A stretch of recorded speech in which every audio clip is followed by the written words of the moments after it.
Okay, so what we are here to talk about today is the two people, Gary Neville and Alex Scott, a male and female sport pundit, co-commentator and reporter. Basically, what I am doing is I'm going to report on Gary Neville and Alex Scott and talk about Sky Sport and Monday Night Football, which is the topic that I have decided to go for. So why don't we get that started? So, the next slide. Who is Gary Neville and Alex Scott? So, many people don't know this, but Gary Neville is a former Manchester United footballer and has spent the past 6 years working for Sky Sports. Basically, what he does at Sky Sports is he's a football pundit and he's also a co-commentator, football analysis, and he basically goes over all the news and transfers that goes on there. Alex Scott herself is a former footballer. She's most recently just retired and she actually just got her first bit of job in Sky Sports when she did a very successful punditry during the BBC FIFA World Cup in Russia. And also, she did so well that she has now been given the go-ahead license to get a full role, the first female to ever get a full job as a pundit on Sky Sports. So basically, let's talk about what Sky Sports and Monday Night Football is. Sky Sports is one of England's biggest TV owners, with the rights to TV sports and many other outlets. Sky Sports has their own news channel, just from Sky. And basically what Sky Sports is, it gives live media coverage of the games. They do video analysis, in-depth reviews, interviews with journalists, interviews with managers and players. And they just talk about all the discussions and transfers and upcoming things for matches pre and post match. It's pretty awesome what they do. They do a great job of it. That's why they've got so many ex-professional footballers working for them. And basically, what Monday Night Football is a televised programme that Sky Sports own. It's a weekly thing on Mondays and it's every night. What basically Monday Night Football is there for is to intrigue viewers in full proper discussions. End of the game. So you might have a little 5-10 minute one from Sky Sports. Monday Night Football is a proper programme that is just devoted to going through the discussion from professional ex-footballers, as pundits as they are now, going on. So it's perfect. They talk about all the hottest topics, the latest players, the latest trends that are going on, and any news that is circling around the area. It's really good, as we can see from the images there. We've got the Sky Sports with some statistics about who Chelsea's looking to sign, and also on the other side we see Gary Neville with his two other co-commentators doing some in-depth analysis on the lineups for Reading versus Arsenal just a few years back. Okay, so what type of media do Sky Sports and others represent? So basically, Sky Sports is a television outlet, but Sky Sports also works in conjunction with BBC Sport. And BBC Sport has its own talk show, which is called Radio 5 Live. And basically what it is there's other ex-pro footballers like Robbie Savage and some couple of others. As we can see, they use Twitter as well. But basically, Robbie Savage works and talks on the radio.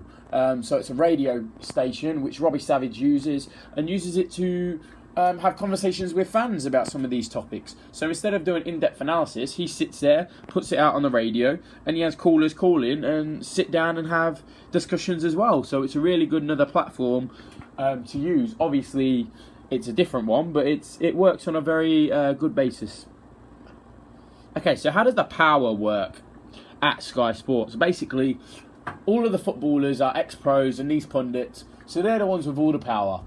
If there's ever a female on there, it's just to dictate and ask a question in which the male footballer pundits and co-commentators actually answer. So all the power is with them, and obviously they're very credited because they've been ex-footballers for some of the best clubs in the world.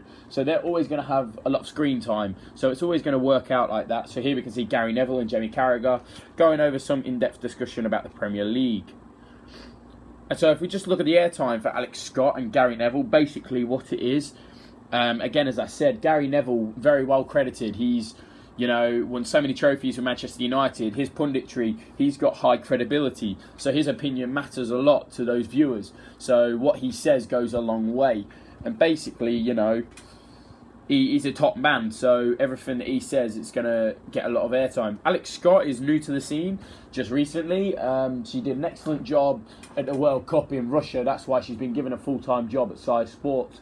But basically, going through this, her punditry class during the World Cup, she got a lot of airtime because herself being an ex-pro, she was also being involved in the discussion with other ex-pro males and her opinion is valued very respectively by those ex-pros. That's why she's ended up landing this job at Sky Sports.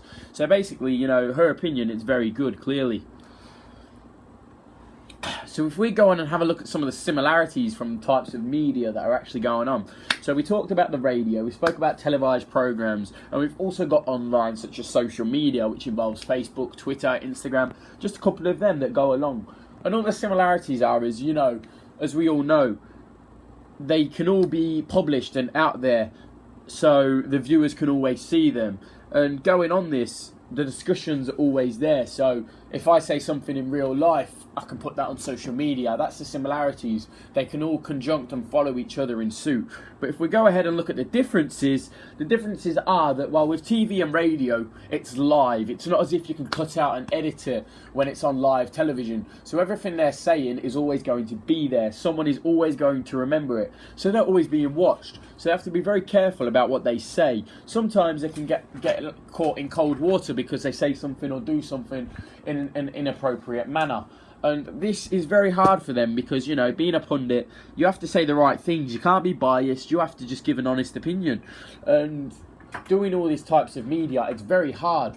And, you know, airtime, again, with television and radio, with it being live, you don't have a lot to work with. You have to remember everything you're saying and hope it's okay. Whereas if you go online and use social media, you're allowed to interpret it in a totally different manner. And you can actually cheat it almost and change it to where what's happening isn't the actual go. So I could actually go out on live TV and say Cristiano Ronaldo is the best footballer of all time, and then they post a tweet about it on Instagram, changing the words a bit. That's how social media works. You can always change it to make someone look better or worse, and then get that as profit for your television or radio program. So if we just again go over a couple of the topics that Gary Neville and Alex Scott would get, usually it's all about transfers or some match day coverage, which goes into in-depth analysis about the games, about maybe a particular style of football they're playing, or how the game went. So for example, if Manchester United played Wolves on the weekend, and then that ends up going really well, then they might say Manchester United played a very good style of football, and then they might show on a TV screen or in-depth analysis how that actually works. Alex Scott, she's new to that scene. She's about to be joining Sky Sports live personally this week, and hopefully she gets a role on Monday Night Football. As we can see, these are the references that I used. We used the Sky Sports website, we used the Monday Night Football website, had a look at Gary Neville's Twitter, we had a look at Alex's Twitter. Both of them use Twitter in a different manner. Gary Neville is more a funny type of person on Twitter, throwing out some jokes and all this sort of stuff. Alex has been a bit more professional on her part. And then we've also looked at the BBC Radio 5 Live, which also works very well. Thank you very much for listening to this presentation. Goodbye.